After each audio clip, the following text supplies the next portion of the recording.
ಗೆದ್ದ ಮೇಲೆ ವೃಥಾರಾಜನ್ ತ್ವಂ ಪರಿತ್ಯಕ್ತು ಮರ್ಹಸಿ. ಈಗ ನೀನು ಅಕಾರಣವಾಗಿ ಇದನ್ನು ಪರಿತ್ಯಾಗ ಮಾಡಬಾರದು ಅಂತ. ಇದನ್ನು ಬಿಡೋದಕ್ಕೆ ನಿನಗೆ ಕಾರಣ ಬೇಕು.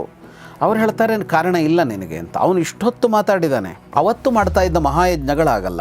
ಈ ಮಹಾಯಜ್ಞ ಅಂತ ಅಂದರೆ ಅಲ್ಲಿ ಲಕ್ಷಾಂತರ ಉದ್ಯೋಗ ಸೃಷ್ಟಿಯಾಗ್ತಾ ಇತ್ತು. ಹಣ ಬೇಕು ಬೇಡ, ಅಧಿಕಾರ ಬೇಕು ಬೇಡ, ಸಂಪತ್ತು ಬೇಕು ಬೇಡ ಅನ್ನುವ ಚರ್ಚೆ ಇತ್ತಲ್ಲ, ಅವ್ರು ಇನ್ನೊಂದು ಕಡೆಗೆ ಹೊರಳಿಸ್ತಾರೆ. ಸಂಪತ್ತಿರಲಿ, ಸದ್ವಿನಿಯೋಗ ಮಾಡು, ನಿನಗಾಗಿ ಬಳಸಬೇಡ, ಸಮಾಜಕ್ಕಾಗಿ ಬಳಸು ಅನ್ನೋದನ್ನು ಹೇಳ್ತಾರೆ ಅವರು. ಯಾವ ಜೀವಿಗೂ ದ್ರೋಹ ಮಾಡದೆ ಬದುಕೋದೇ ಧರ್ಮ. ನಾವು ನೋಡ್ತೀವಲ್ಲ ಹೊರಗಡೆನಲ್ಲಿ, ಏನಾದರೂ ಅಂದ್ಕೊಳ್ಳಿ ಬಿಡು ಅಂತ ಅಂದುಕೊಳ್ಳೋನು ಯಾವ ತಪ್ಪನ್ನೂ ಮಾಡ್ತಾನೆ. ಆದರೆ ಸಮಾಜದ ಅತಿ ಹೆಚ್ಚು ಪ್ರಾಯಶಃ 90-95% ಜನ ಯಾಕೆ ತಪ್ಪು ಮಾಡಲ್ಲ ಅಂದರೆ, ಅದನ್ನು ನೋಡಿದವ್ರು ಏನು ಹೇಳ್ತಾರೆ, ಗೊತ್ತಾದರೆ ಜನ ಏನು ಹೇಳ್ತಾರೆ ಅನ್ನುವ ನಾಚಿಕೆ ಇದೆಯಲ್ಲ, ಅದೇ ಕಾರಣಕ್ಕೆ ಅಂತ. ನೋಡಿದ್ರೆ 4 ಜನ ಏನಂತಾರೆ, 4 ಜನ ಏನಂತಾರೆ ಅನ್ನೋದಿದೆಯಲ್ಲ.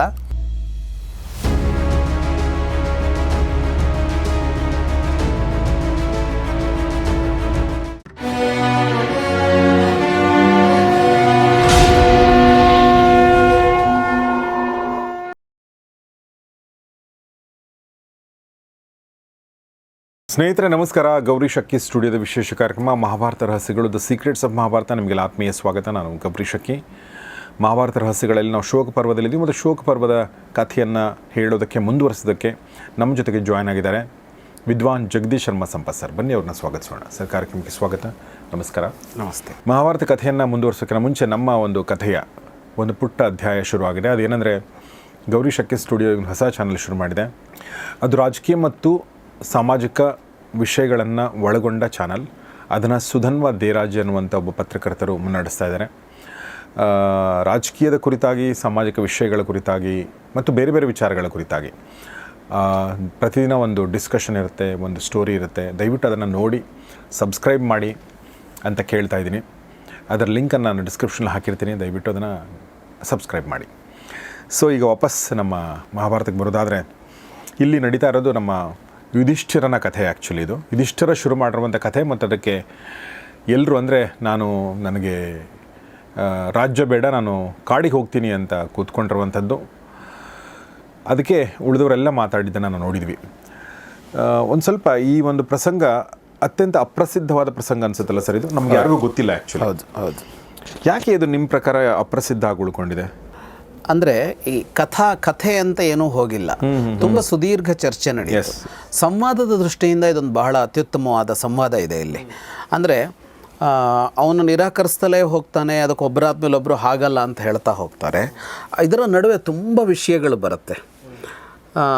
ಉಳಿದವರೆಲ್ಲ ಒಂದು ಕಡೆಗಿದ್ದಾರೆ, ಯುಧಿಷ್ಠಿರ ಒಬ್ಬನೇ ಒಂದು ಕಡೆಗಿದ್ದಾನೆ. ಈ ಚರ್ಚೆ ಅವನು ತುಂಬ ಸ್ಟ್ರಾಂಗಾಗೇ ಅದನ್ನು ಪ್ರತಿಪಾದಿಸ್ತಾ ಇದ್ದಾನೆ ಯುಧಿಷ್ಠಿರ. ಅಂದರೆ ಅವನಿಗೆ ಶೋಕ ಆಗಿದೆ, ದುಃಖ ಆಗಿದೆ, ಹಾಗಾಗಿ ಅವನು ನಿರ್ಣಯ ಬದಲಿಸ್ತಾ ಇಲ್ಲ ಅನ್ನೋದು ಒಂದು ಕಡೆ. ಆದರೆ ಅವನ ವಾದ ತುಂಬ ಗಟ್ಟಿಯಾಗಿದೆ. ಅಷ್ಟೇ ಗಟ್ಟಿಯಾಗಿ ಉಳಿದವರು ವಾದ ಮಂಡಿಸ್ತಾ ಇದ್ದಾರೆ. ಹಾಗಾಗಿ ಸಂವಾದದ ದೃಷ್ಟಿಯಿಂದ ಇದೊಂದು ಬಹಳ ಉಪಯುಕ್ತವಾದ ಘಟ್ಟ ಇದು. ಅಂದರೆ ತುಂಬ ಇಳಿದು ನೋಡಬೇಕಾಗಿರೋ ಅಂಶಗಳಿವೆ ಇದರಲ್ಲಿ. ಅಂದರೆ ಬದುಕಿನಲ್ಲಿ ಯಾವುದು ಅಂತ ಅಂದರೆ ವೈರಾಗ್ಯವ ಅಥವಾ ಐಶ್ವರ್ಯವ ಅನ್ನುವ ಒಂದು ಚರ್ಚೆ ನಡೆಯುತ್ತೆ ಇಲ್ಲಿ. ಈ ಚರ್ಚೆ ಬಹಳ ಮುಖ್ಯ ಆಗುತ್ತೆ ನಮಗೆ. ಅಂದರೆ ಎಲ್ಲವನ್ನೂ ಬಿಟ್ಟು ಬದುಕಬೇಕಾ ಅಥವಾ ಎಲ್ಲದನ್ನು ನನ್ನದಾಗಿಸ್ಕೊಳ್ತಾ ಹೋಗಬೇಕಾ ಅನ್ನೋದು ಒಂದಿದೆ. ಈ ಎರಡರ ನಡುವೆ ಎಲ್ಲೋ ಬದುಕಿದೆ. ಎರಡರ ನಡುವೆ ಬದುಕಿದೆ. ಆದರೆ ಎರಡರ ನಡುವೆ ಬದುಕಿಗೆ ಬರೋದಕ್ಕಿಂತ ಮೊದಲು ಒಂದು ಚರ್ಚೆ ಬೇಕಾಗತ್ತೆ ನಮಗೆ. ಇದೇನು ಅಂತ ಆ ಚರ್ಚೆಗೆ ಇಲ್ಲಿ ಒಳ್ಳೆ ಅವಕಾಶ ಇರುವಂಥ ಘಟ್ಟ ಇದು. ಸರ್, ಆ್ಯಕ್ಚುಲಿ ನೀವು ಹೇಳಿದ್ದು ನಂಗೆ ಸ್ವಲ್ಪ ಆಶ್ಚರ್ಯ ಆಯಿತು. ಇನ್ ದ ಸೆನ್ಸ್, ಈಗ ಕೆಲವೊಂದು ಸಲ ಏನಾಗುತ್ತೆ, ಎಲ್ಲ ಸಿಕ್ಕಾಗ ಒಂದು ಹುಸಿ ವೈರಾಗ್ಯ ಬರುವಂಥದ್ದು ಅಥವಾ ಬೇರೆಯವ್ರಿಗೆ ನಾನು ಸ್ವಲ್ಪ ಶ್ರೇಷ್ಠ ಅಂತ ತೋರಿಸ್ಕೊಳ್ಳೋ ಒಂದು ಧಾವಂತದಲ್ಲೋ, ನನಗೇನಿದು ಬೇಕಾಗಿರಲಿಲ್ಲ ಅನ್ನುವಂಥದ್ದು ಎಲ್ಲ ಸಿಕ್ಕ ಮೇಲೆ, ಗೆದ್ದ ಮೇಲೆ ಆ ಥರದ್ದು ಕೆಲವೊಂದು ಸಲ ಪ್ರದರ್ಶನ ಮಾಡುವಂಥದ್ದು ಕೂಡ ಕೆಲವೊಬ್ಬ ವ್ಯಕ್ತಿಗಳು ಮಾಡ್ತಾರೆ. ಹೌದು. ಬಟ್ ಇಲ್ಲಿ ಯುಧಿಷ್ಠಿರ ಅದನ್ನು ಮಾಡ್ತಾ ಇಲ್ಲ. ಇಲ್ಲ, ಜೆನ್ವಿನ್ ಆಗಿ ಅವ್ನು ಹೇಳ್ತಾ ಇದ್ದಾನೆ, ನಂಗೆ ಬೇಡ ಇದು ಅಂತ ಹೇಳಿ. ಅವ್ನು ನಿರ್ಣಯನೇ ಮಾಡಿದ್ದಾನೆ, ಬೇಡವೇ ಬೇಡ ಅಂತ ನಿರ್ಣಯ ಮಾಡಿದ್ದಾನೆ. ಅವನಿಗೆ ಒಪ್ಸೋಕ್ಕಾಗ್ತಾ ಇಲ್ಲ, ಅವ್ನು ಪ್ರಯತ್ನಿಸ್ತಾ ಇದ್ದಾನೆ. ಅವನು ಅರ್ಜುನನನ್ನು ಆಯ್ಕೆ ಮಾಡ್ಕೊಂಡಿದ್ದಾನೆ, ನೀನು ರಾಜ್ಯ ಆಳು ಅಂತ ಅವನಿಗೆ ಹೇಳ್ತಾ ಇರೋದು. ಅವನು ತುಂಬ ಸ್ಟ್ರಾಂಗಾಗಿ ಪ್ರತಿಭಟಿಸ್ತಾ ಇದ್ದಾನೆ. ಅವನ ಜೊತೆ ಉಳಿದವರೆಲ್ಲ ನಿಂತ್ಕೊಂಡಿದ್ದಾರೆ, ನೀನೇ ಇರಬೇಕು ಅಂತ ಹೇಳ್ತಾ ಇದ್ದಾರೆ. ಎಷ್ಟು ವಿಚಿತ್ರ ಅಂದರೆ, ಅವನನ್ನು ಬೈತಾ ಇದ್ದಾರೆ ಅವರೆಲ್ಲ. ನಾವು ನೋಡಿದ್ವಲ್ಲ, ದ್ರೌಪದಿ ಎಲ್ಲ ಎಷ್ಟು ಜೋರಾಗಿ ಮಾತಾಡಿದ್ರು.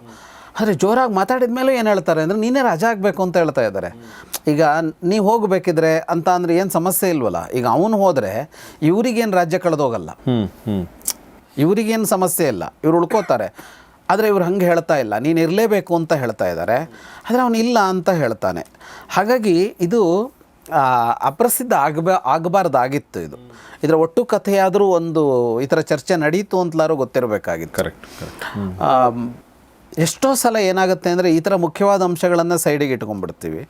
ಇದು ಅಪ್ರಸಿದ್ಧ ಆಗೋದಕ್ಕೆ ಇನ್ನೂ ಹಲವು ಕಾರಣ. ಅಂದರೆ ಇದರ ಹಿಂದಿನ 18 ದಿನದ ಯುದ್ಧದ ಆ ಒಂದು ಇದೆಯಲ್ಲ, ಅದರ ಮುಂದೆ ನೀವು ಅದ್ರ ಮುಂದೆ ಕತೆ ಬೆಳೆಸೋಕೆ ಆಗಲ್ಲ ಅನ್ನೋ ಥರ ಆಗ್ಬಿಡುತ್ತಲ್ಲ. ಅದಾದಮೇಲೆ ಏನಿದ್ರು ಕ್ಲೈಮ್ಯಾಕ್ಸ್ ಅಂದರೆ ಪಟ್ಟಾಭಿಷೇಕ ಆಯಿತು ಅನ್ನೋದೇ ಬರಬೇಕು. ಆ ಪಟ್ಟಾಭಿಷೇಕದ ಒಂದು ಸೀನ್ ಮಾಡಿ ಮುಗಿಸ್ಬಿಡ್ಬೇಕಷ್ಟೇ. ಹೌದು, ಜನಕ್ಕೆ ತಾಳ್ಮೆ ಇರಲ್ಲ ಯಾವಾಗ ಇದು ಆಗುತ್ತೆ ಅಂತ ಹೇಳಿ. ಅದರ ನಡುವೆ ಒಂದು ಚರ್ಚೆ ಶುರು ಆಗಿಬಿಟ್ರೆ ಆಸಕ್ತಿ ಉಳಿಲಿಲ್ಲ ಅನ್ನೋ ಥರ ಆಯಿತು.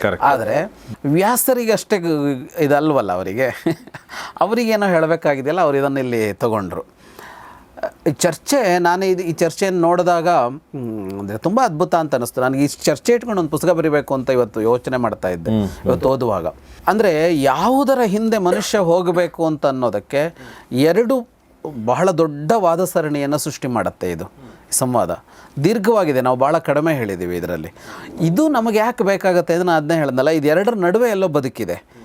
ನಾವು ಎಲ್ಲವನ್ನೂ ಬಿಡುವಂತೆಯೂ ಅಲ್ಲ, ಎಲ್ಲದರ ಹಿಂದೆ ಹೋದ್ರೂ ಬದುಕು ಚೆನ್ನಾಗಿರೋಲ್ಲ. ಅಂದರೆ ಹಾಗೆ ಹೋದವರೆಲ್ಲ ಬದುಕನ್ನು ಹಾಳು ಮಾಡ್ಕೊಂಡಿರೋದನ್ನು ನೋಡಿದ್ದೀವಿ ಅಂತ ಒಂದಿದೆ. 2ನೇದು, ಯಾರೋ ಒಬ್ಬನಿಗೆ ಏನೂ ಬೇಡ, ಅದರಲ್ಲಿ ತನಗೆ ತೃಪ್ತಿ ಇದೆ ಅಂತ ಒಬ್ಬನಿಗೆ, ಯಾರೋ ಒಬ್ಬನಿಗೆ ಏನೋ ಲಕ್ಷದಲ್ಲಿ ಒಬ್ಬನಿಗೆ ಅನ್ನಿಸ್ಬೋದು. ನಮಗೆಲ್ಲ ಹಾಗೆ ಅನಿಸಲ್ವಲ್ಲ. ಏನೂ ಬೇಡ ನನಗೆ, ನಾನು ಕಾಡಿಗೆ ಹೋಗ್ಬಿಡ್ತೀನಿ, ಖುಷಿಯಾಗಿರ್ತೀನಿ, ಹಂಗೆ ಆಗೋಲ್ಲ. ಏನೋ ಒಂದು ಬೇಕು ಅಂತ ಅನಿಸುತ್ತೆ. ನಮಗೇನು ಸಿಂಹಾಸನವೇ ಬೇಕು, ಮಿಲಿಯನೇರ್ ಆಗಬೇಕು, ಬಿಲಿಯನೇರ್ ಆಗಬೇಕು ಅಂತ ನಮ್ಗೆ ಯಾರಿಗೂ ಇಲ್ಲದೆ ಇದ್ರೂ ನಮ್ಮ ಬದುಕಿಗೆ ಬೇಕಾದ ಒಂದು ಸಾಮಾನ್ಯ ಅವಶ್ಯಕತೆಗಳಷ್ಟು ನಮಗೆ ಬೇಕು ಅಂತ ಇರುತ್ತೆ. ನಮ್ಮ ಮಟ್ಟದ ಸಾಮಾನ್ಯ ಅವಶ್ಯಕತೆಗಳು ಬೇರೆ ಬೇರೆ ಇರ್ಬೋದು, ಸಾಮಾನ್ಯಕ್ಕಿಂತ ಸ್ವಲ್ಪ ಜಾಸ್ತಿನೇ ಬೇಕು ಅಂತ ಅನ್ಸುತ್ತೆ ಇರ್ಬೋದು. ಆದರೆ ಅಷ್ಟು ಇಲ್ಲದ ಒಂದರ ಅಪೇಕ್ಷೆ ಇಲ್ಲದೆ ಇರುವಾಗ ಹಾಗಿದ್ರೆ ಎಲ್ಲ ಬೇಕು ಅಂತ ಹೊರಟು ಬಿಟ್ರೆ ಏನಾಗುತ್ತೆ ಅನ್ನೋದಕ್ಕೂ ಹಲವು ಅಂಶಗಳನ್ನು ನೋಡ್ತೀವಿ ನಾವು. ಎಲ್ಲ ಬೇಕು ಅಂತ ಅಂದ್ಕೊಂಡವ್ರು ದಾರಿ ತಪ್ಪುತ್ತಾರಲ್ಲ. ಭ್ರಷ್ಟಾಚಾರದಂಥದ್ದು, ಅನ್ಯಾಯದಂಥದ್ದು, ಇನ್ನೇನು ಲಂಚನೋ, ಇನ್ಯಾರ್ದು ತಲೆ ಒಡೆಯೋದು, ದರೋಡೆನೋ, ಇಷ್ಟು ಅಪರಾಧ ಕೃತ್ಯಗಳಲ್ಲಿ ಪ್ರಾಯಶಃ 180% ಅಪರಾಧ ಕೃತ್ಯಗಳು ಇಂಥದ್ದನ್ನು ತನಗೆ ಬೇಕು ಅಂತ ಮಾಡ್ಕೊಳ್ಳೋ ವಿಷಯದಲ್ಲೇ ನಡೆಯುತ್ತೆ. ಸುಮ್ಮನೆ ಯಾವುದೋ ವೈಯಕ್ತಿಕ ದ್ವೇಷದ ಕಾರಣದಿಂದ, ಈಗೋ ಹರ್ಟಾಯಿತೋ ಇನ್ನೊಂದಾಯಿತು, ದ್ವೇಷದಿಂದ ಮಾಡುವ ಅಪರಾಧಗಳು 20% ಇರ್ಬೋದು. ಉಳಿದಿದ್ದೆಲ್ಲ ನನಗೇನು ಬೇಕು ಅನ್ನೋ ಕಾರಣಕ್ಕಾಗಿ ಮಾಡ್ತಾನಲ್ಲ ಅಪರಾಧವನ್ನು. ಅದನ್ನು ನೋಡಿದಾಗ ಈ ಚರ್ಚೆ ಬಹಳ ಮುಖ್ಯ ಇವತ್ತಿಗೆ ಅಂತ ಅನ್ನಿಸುತ್ತೆ. ಹಾಗಾಗಿ ಇದು ನಿರ್ಲಕ್ಷ್ಯಕ್ಕೆ ಒಳಗಾಗಬಾರ್ದಾಗಿತ್ತು. ವ್ಯಾಸರಂತೂ ಅದನ್ನು ಹೇಳಿ ಹೋದರು, ನೋಡೋರು ನೋಡ್ಕೊಳ್ಳಿ, ನೋಡೋ ಕಾಲಕ್ಕೆ ಅಂತ. ಇಲ್ಲಿ ಚರ್ಚೆ ಏನು ನಡೀತು, ಯಾರ್ಯಾರು ನಡೀತು ಅಂತ ಅಂದರೆ, ಅವನು ಮೊದಲು ಅರ್ಜುನನಿಗೆ ಹೇಳ್ದ, ಅರ್ಜುನ ಅವನಿಗೆ ಉತ್ತರ ಕೊಟ್ಟ, ಮತ್ತು ಉತ್ತರ ಬಂತು. ಆಗ ಭೀಮ ಉತ್ತರ ಕೊಟ್ಟ, ನಕುಲ ಉತ್ತರ ಕೊಟ್ಟ, ಮತ್ತು ಯುಧಿಷ್ಠಿರ ಮಾತಾಡ್ದ, ಆಮೇಲೆ ದ್ರೌಪದಿ ಮಾತನಾಡಿದ್ಲು, ಆಮೇಲೆ ಭೀಮ ಮಾತಾಡ್ದ. ಇಷ್ಟಾದ ಮೇಲೆ ಮತ್ತೆ ಯುಧಿಷ್ಠಿರ ಮಾತಾಡ್ತಾನೆ. ಅವನು ಇನ್ನಷ್ಟು ಅಂಶಗಳನ್ನು ಹೇಳ್ತಾನೆ. ಅದಕ್ಕೆ ಅರ್ಜುನ ಉತ್ತರ ಕೊಡ್ತಾನೆ, ತುಂಬ ಜೋರಾಗಿ ಉತ್ತರ ಕೊಡ್ತಾನೆ. ಅಂದರೆ ಅರ್ಜುನ ಹಣ ಎಷ್ಟು ಮುಖ್ಯ ಅಂತ ಮಾತಾಡ್ತಾನೆ, ಭಾಳ ಚೆನ್ನಾಗೇ ಹೇಳ್ತಾನೆ ಅವನು. ಸಂಪತ್ತು ಎಷ್ಟು ಮುಖ್ಯ ಅಂತ, ನೀನು ಏನು ಮಾಡಬೇಕಾದ್ರೂ ಸಂಪತ್ತು ಬೇಕಾಗತ್ತೆ ಅಂತ. ಅಂದರೆ ನೀನು ತ್ಯಾಗ ಮಾಡಿ ಬದುಕ್ತೀಯ ಅಂತಂದರೂ ಕೂಡ ಸಂಪತ್ತಿದ್ದರೆ ಮಾತ್ರ ಸಾಧ್ಯ ಅದು ಅಂತ. ಅದಿಲ್ಲದೆ ಏನೂ ಆಗೋಲ್ಲ ನಿನಗೆ, ಯಾವ ಸಾಧನೆ ಕೂಡ ಆಗೋಲ್ಲ. ಹಾಗಾಗಿ ನೀನು ಸಂಪತ್ತಿನಿಂದ ವಿಮುಖ ಆಗಬಾರದು ಅನ್ನೋ ಮಾತನ್ನು ಅವನು ಆಡ್ತಾನೆ. ಆದರೆ ಅದಕ್ಕೆ ಅಷ್ಟೇ ಜೋರಾಗಿ ಮತ್ತೆ ಯುಧಿಷ್ಠಿರ ಉತ್ತರ ಕೊಡ್ತಾನೆ. ಅಷ್ಟಾದ ಮೇಲೆ ಇವರಿಷ್ಟೇ ಜನರ ಜೊತೆ ನಡೀತಾ ಇರತ್ತೆ. ಅಲ್ಲಿ ಬೇರೆ ಬೇರೆಯವರೆಲ್ಲ ಕೂತಿದ್ದಾರೆ, ತುಂಬ ಋಷಿಗಳಿದ್ದಾರೆ, ಇನ್ನು ಯಾರ್ಯಾರೋ ಇದ್ದಾರೆ. ಅವ್ರು ಯಾರೂ ಮಾತಾಡ್ತಾ ಇಲ್ಲ, ಯಾಕೆಂದರೆ ಮನೆಯವರೇ ಮಾತಾಡ್ಕೋತಾ ಇದ್ದಾರಲ್ಲ, ಸುಮ್ಮನೆ ನೋಡ್ತಾ ಕೂತಿದ್ದಾರೆ. ಇದೇನು ಬಗೆಹರಿದಿಲ್ಲ ಅಂತಂದಾಗ ದೇವಸ್ಥಾನ ಅಂತ ಒಬ್ಬರು ಮುನಿ ಅಲ್ಲಿದ್ದರು. ದೇವಸ್ಥಾನ ಅಂತ ಅವರ ಹೆಸರು. ದೇವಸ್ಥಾನ ಅಂದರೆ ನಾವಿವಾಗ ಒಂದು ಕಟ್ಟಡಕ್ಕೆ ಹೇಳ್ತೀವಿ ದೇವರು ಇರುವ ಒಂದು ಜಾಗ ಅಂತ. ಸ್ಥಾನ ಅಂದರೆ ಜಾಗ, ದೇವಸ್ಥಾನ ಅಂದರೆ ಅವರೊಳಗೆ ದೇವರಿದ್ದಾನೆ ಅನ್ನೋ ಅರ್ಥ. ಹಾಗಾಗಿ ಚೆನ್ನಾಗಿದೆ ಹೆಸರಿಟ್ಟಿರೋದು, ಭಾಳ ಅಪರೂಪದ ಹೆಸರು ಅದು. ಅವರು ಯಾವಾಗ ಮಾತಾಡ್ತಾರೆ ಅಂದರೆ, ಅರ್ಜುನ ಮತ್ತೊಮ್ಮೆ ಸಂಪತ್ತಿನ ಅವಶ್ಯಕತೆ ಎಷ್ಟು ಅಂತ ಪ್ರತಿಪಾದಿಸಿದ ಮೇಲೆ ಮಾತಾಡ್ತಾರೆ ಅವರು. ಯದ್ವಚ ಫಲ್ಗುನೇನೋಕ್ತಂ ನಜ್ಯಾಯೋಸ್ತಿ ಧನಾದಿತಿ ಅತ್ರತೆ ವರ್ತಯಿಷ್ಯಾಮಿ ತದೇಕಾಗ್ರಮನಾಶೃಣು. ಅರ್ಜುನ ಹೇಳದ್ನಲ್ಲ, ಸಂಪತ್ತಿಗಿಂತ ದೊಡ್ಡದು ಯಾವುದೂ ಇಲ್ಲ, ಸಂಪತ್ತನ್ನು ಗಳಿಸಬೇಕು, ಉಳಿಸಬೇಕು, ಬಳಸಬೇಕು ಅಂತ ಹೇಳದ್ನಲ್ಲ, ಆ ವಿಷಯದಲ್ಲಿ ನಾನು ಮಾತನಾಡೋದಿದೆ ಅಂತ ಅವರು ಆರಂಭಿಸ್ತಾರೆ. ನೀನು ಧರ್ಮದಿಂದಾಗಿ ಧರ್ಮದ ದಾರಿಯಲ್ಲಿ ವಸುಂಧರೆಯನ್ನು ಗೆದ್ದಿದೀಯ, ಭೂಮಿಯನ್ನು ಗೆದ್ದಿದೀಯ. ಗೆದ್ದ ಮೇಲೆ ವೃಥಾ ರಾಜನ್ ತ್ವಂ ಪರಿತ್ಯಕ್ತು ಮರ್ಹಸಿ. ಈಗ ನೀನು ಅಕಾರಣವಾಗಿ ಇದನ್ನು ಪರಿತ್ಯಾಗ ಮಾಡಬಾರದು ಅಂತ.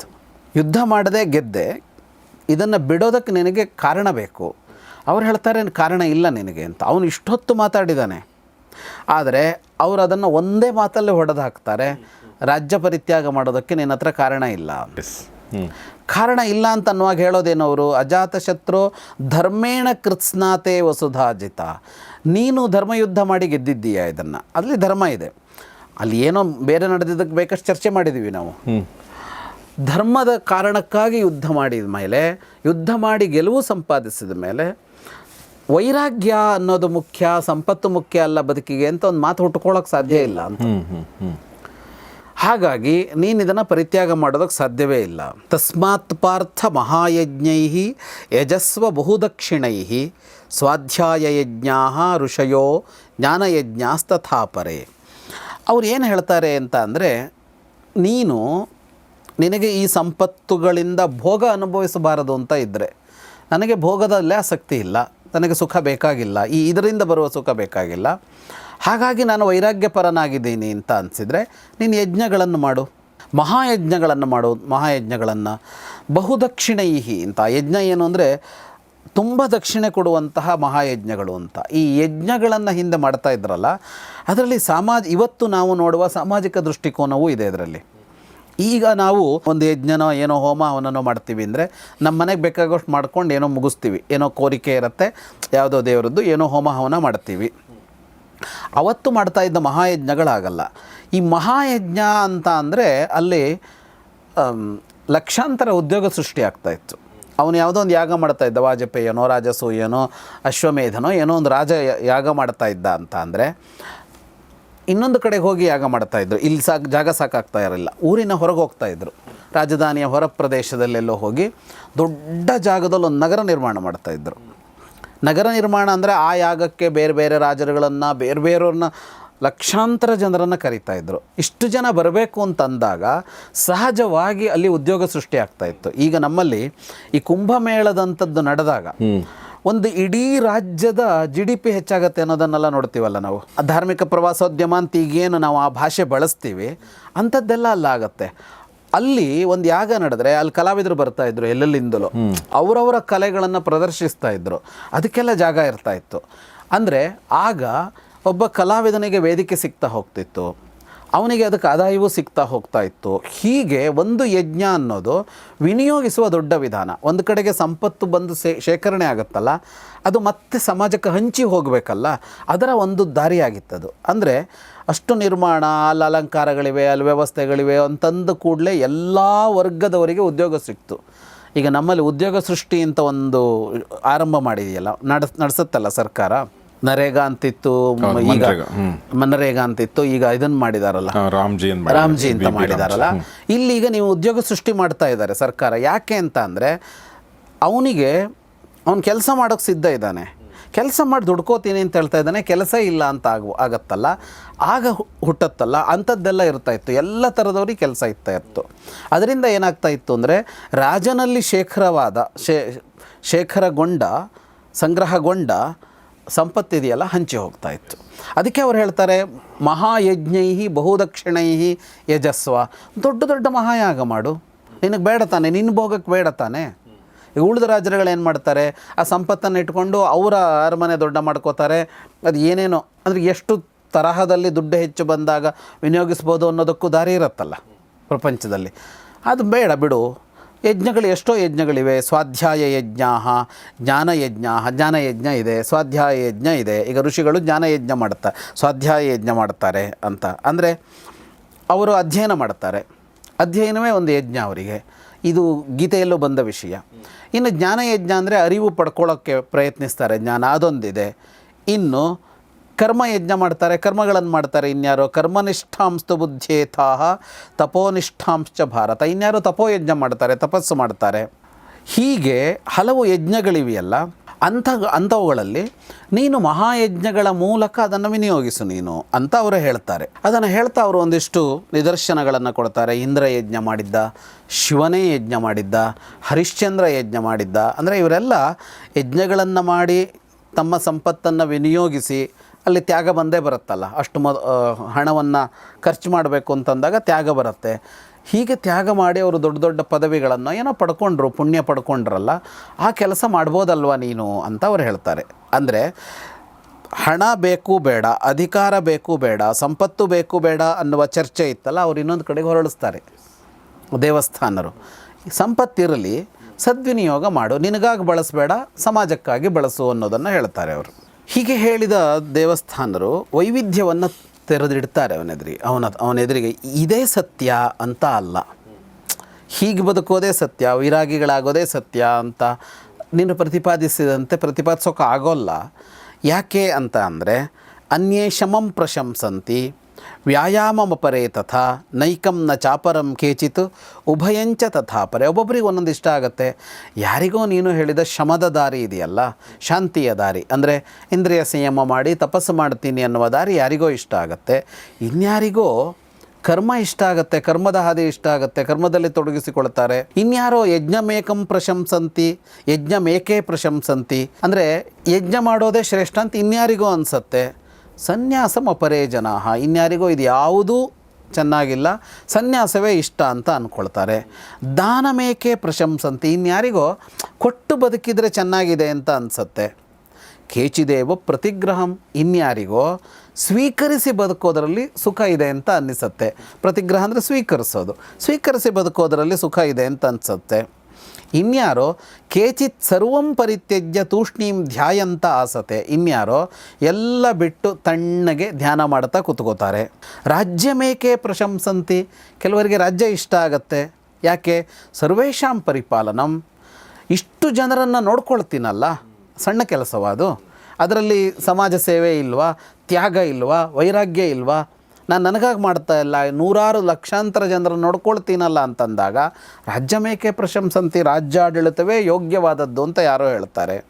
ಹತ್ವಾ ಭಿತ್ವಾ ಚ ಚಿತ್ವಾ ಚ ಅಂತ ಹಾಗೆ ಮಾಡುವಾಗ ಇವೆಲ್ಲ ಬಂದಿದೆ. ಏನು? ಹತ್ವಾ ಕೊಲ್ಲಬೇಕು, ಭಿತ್ವಾ ಭೇದಿಸಬೇಕು, ಚಿತ್ವಾ ತುಂಡರಿಸಬೇಕು, ಇವೆಲ್ಲ ಇದೆ ರಾಜ್ಯಾಡಳಿತ ಅಂತಂದಾಗ. ಅದೆಲ್ಲ ಇದ್ದರೂ ಕೂಡ ಸರ್ವೇಷಾಂ ಪರಿಪಾಲನಂ ಇದೆಯಲ್ಲ, ಎಲ್ಲರನ್ನೂ ನೋಡ್ಕೊಳ್ತೀನಿ, ರಕ್ಷಿಸ್ತೀನಿ ಅಂತ ರಾಜ್ಯ ಚೆನ್ನಾಗಿದೆ ಅಂತ ಯಾರಿಗೂ ಅನಿಸತ್ತೆ. ಕೇಚಿದೇಕಾಂತಶೀಲಿನಃ, ಇನ್ಯಾರೋ ಒಬ್ಬರಿಗಲ್ಲೇನೆ ಇದು ಯಾವುದು ಬೇಡ, ಈ ಜನರ ಸುದ್ದಿಯೇ ಬೇಡ, ನಾನೊಬ್ಬನೇ ನನ್ನಷ್ಟಕ್ಕೆ ಬದುಕ್ತೀನಿ. ಏಕಾಂತ ಅಂದರೆ ಇಲ್ಲಿ ಕಾಡಿಗೆ ಹೋಗೋದು ಅಂತಲ್ಲ, ಜನಾಗಿನ ಅವ್ರು ನೋಡ್ಕೊಳ್ಳೋದು ಅಂತಲ್ಲ, ಇಲ್ಲ, ನಾನು ನನ್ನ ಹೊಟ್ಟೆಪಾಡು ನೋಡ್ಕೊಂಡು ನನ್ನಷ್ಟಕ್ಕೆ ಇರ್ತೀನಿ ಅಂತ ಯಾರೋ ಒಬ್ಬನಿಗೆ ಅನಿಸುತ್ತೆ. ಇಷ್ಟೆಲ್ಲ ಕ್ರಮಗಳಿವೆ, ಒಬ್ಬೊಬ್ಬರಿಗೆ ಒಂದೊಂದು ಇಷ್ಟ ಆಗುತ್ತಾ ಇದೆ. ಇದರಲ್ಲಿ ಯಾವುದು ಸತ್ಯ ಅಂತ ಕೇಳಿದರೆ ಏನು ಹೇಳಬೇಕು? ಏತತ್ ಸರ್ವಂ ಸಮಾಲೋಕ್ಯ ಬುಧಾನಾಮೇಷ ನಿಶ್ಚಯ ಅದ್ರೋಹೇಣೈವ ಭೂತಾನಾಂ ಯೋ ಧರ್ಮ ಸ ಸತಾಂ ಮತಃ.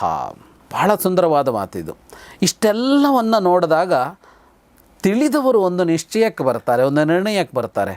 ಇದು ಸರಿಯಾ, ಇದು ಸರಿಯಾ, ಇದು ಸರಿಯಾ, ಇದು ಸರಿಯಾ ಅಂತ ಬಂದಾಗ ಕೊನೆಗೆ ಅವರು ಒಂದು ನಿರ್ಣಯಕ್ಕೆ ಬರ್ತಾರೆ. ಏನು ನಿರ್ಣಯ ಅಂದರೆ, ಯಾವ ಜೀವಿಗೂ ದ್ರೋಹ ಮಾಡದೆ ಬದುಕೋದೇ ಧರ್ಮ ಅನ್ನೋ ನಿರ್ಣಯಕ್ಕೆ ಬರ್ತಾರೆ. ನೀ ಇದರಲ್ಲಿ ಯಾವುದನ್ನು ಬೇಕಿದ್ರೂ ಆಯ್ಕೆ ಮಾಡ್ಕೋ, ರಾಜನಾದರೂ ಆಗು, ವ್ಯಾಪಾರಿಯಾದರೂ ಆಗು, ದಾನಿಯಾದರೂ ಆಗು, ಎಲ್ಲ ಬೇರೆಯವ್ರ ಹತ್ರ ತಗೊಂಡೇ ಬದುಕು, ಹೆಂಗೆ ಬೇಕಿದ್ರೂ ಬದುಕು, ಇನ್ನೊಂದು ಜೀವಿಗೆ ದ್ರೋಹ ಮಾಡಬಾರ್ದು. ಸಹ ಯೋ ಧರ್ಮ ಸಹ ಸತಾಂ ಮತಃ, ಆ ಅದ್ರೋಹದ ಧರ್ಮ ಇದೆಯಲ್ಲ ಅದು ಸಜ್ಜನರಿಗೆ ಇಷ್ಟ ಆಗತ್ತೆ ಅಂತ. ಹಾಗಾಗಿ ನೀನು ಯಾವುದನ್ನು ಆಯ್ಕೆ ಮಾಡ್ಕೊಂಡಿದೀಯಾ ಅಂತ ಅಲ್ಲ, ಆಯ್ಕೆ ಮಾಡ್ಕೊಂಡಿರೋದ್ರಲ್ಲಿ ಧರ್ಮದಂತೆ ಬದುಕ್ತೀಯಾ ಅಂತಷ್ಟೇ ಉಳ್ಕೊಳ್ತು ಅಂತ. ಯಾಕೆಂದರೆ ಇದಿಷ್ಟರಲ್ಲೂ ದ್ರೋಹ ಮಾಡೋದಕ್ಕೆ ಸಾಧ್ಯ ಇದೆ. ಈಗ ತಪಸ್ವಿಯಾಗಿ ಕಾಡಿಗೆ ಹೋದವನೊಬ್ಬ ಲೋಕ ನಾಶಕನಾಗಿ ಹೊರಬಂದಿಲ್ವಾ ಅಂದರೆ ಇದೆಯಲ್ಲ ಅಂಥದ್ದು. ಹಾಗಾಗಿ ಯಾವುದರಲ್ಲೂ ಅದಿದೆ. ಅದು ಹಾಗಲ್ಲದೆ ಇರೋದು ಇಲ್ಲೂ ಇರ್ಬೋದು ಅಂತ. ಅಂದರೆ ರಾಜ್ಯಾಡಳಿತದಂಥದ್ರಲ್ಲೂ ಸಂಪತ್ತನ್ನು ಸಂಗ್ರಹಿಸಿಕೊಂಡು ಮೆರೀತಾ ಬದುಕೋದಿದೆಯಲ್ಲ, ಅಲ್ಲೂ ಅದಿರಬಹುದು ಅಂತ. ಸೊ ಬೇಸಿಕಲಿ ಯಾವುದು ತಪ್ಪಲ್ಲ, ಯಾವುದು ಸರಿಯಲ್ಲ, ಅಂದರೆ ಮೋಸ ಮಾಡದೆ ಬದುಕು ಅನ್ನೋದೇ ವಿಷಯ. ಅಲ್ಲಿ ದ್ರೋಹ ಅಂತಂದಾಗ ತುಂಬ ಬರುತ್ತೆ. ಅಂದರೆ ಮೋಸ ಮಾಡದೆ ಅಂತಂದಾಗ ಇನ್ನೊಬ್ಬನದ್ದನ್ನು ನೀನು ಕಿತ್ಕೋಬೇಡ, ವಂಚಿಸಬೇಡ, ಯಾವ ಥರದಲ್ಲೂ ನಿನ್ನದನ್ನು ನೀನು ಅನುಭವಿಸ್ಕೊಂಡು ಹೋಗು ಅಂತ, ಯಾರಿಗೂ ತೊಡಕಾಗಬಾರ್ದು ನಿನ್ನಿಂದಾಗಿ ಅಂತ.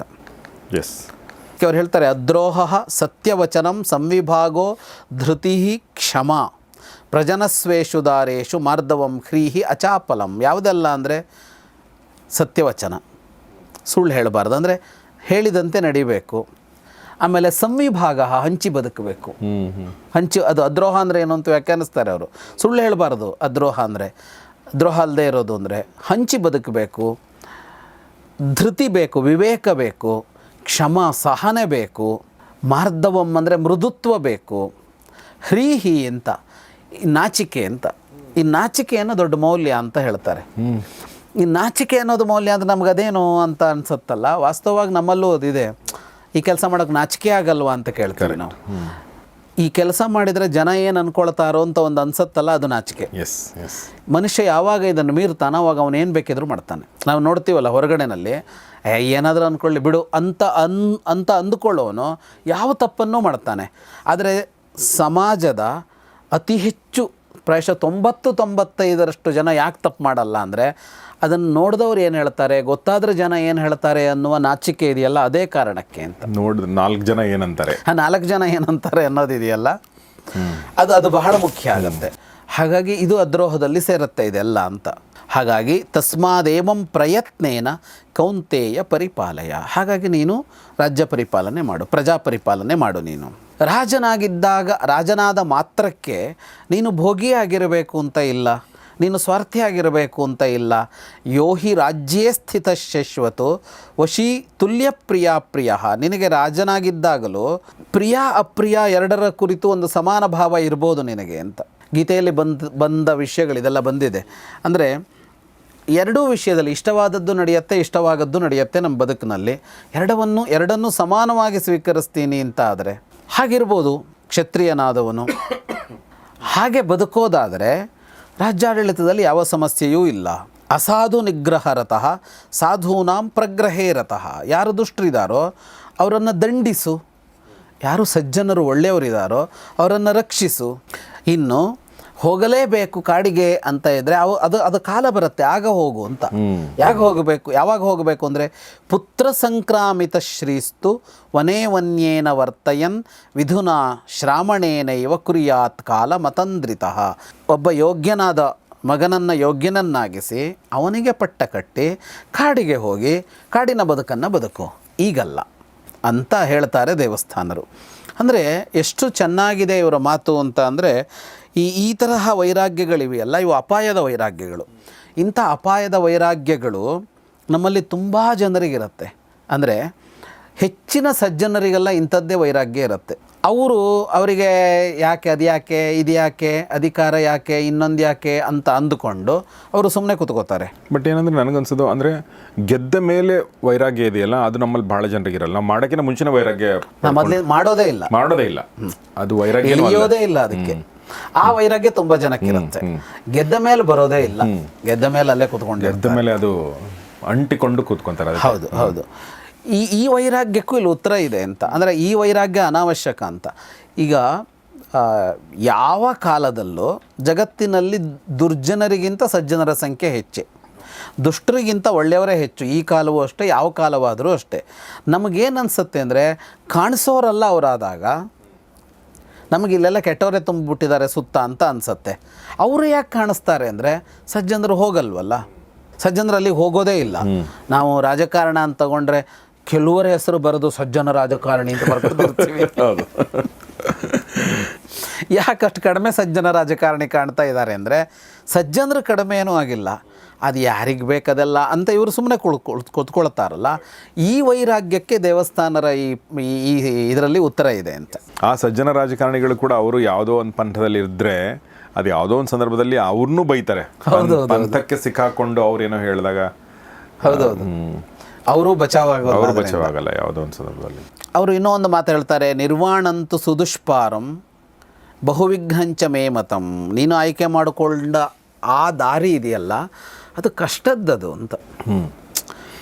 ನೀನು ಈಗ ಸನ್ಯಾಸದ ದಾರಿ ಅಂತ ಹೇಳ್ತಾ ಇದೆಯಲ್ಲ, ಅದು ಕಷ್ಟದ್ದು, ಅದರಲ್ಲಿ ತೊಡಕುಗಳು ಹೆಚ್ಚಿದೆ ಅಂತ, ವಿಘ್ನ ಬರೋದು ಜಾಸ್ತಿ ಅದರಲ್ಲಿ, ಅದು ಸುಲಭ ಅಲ್ಲ.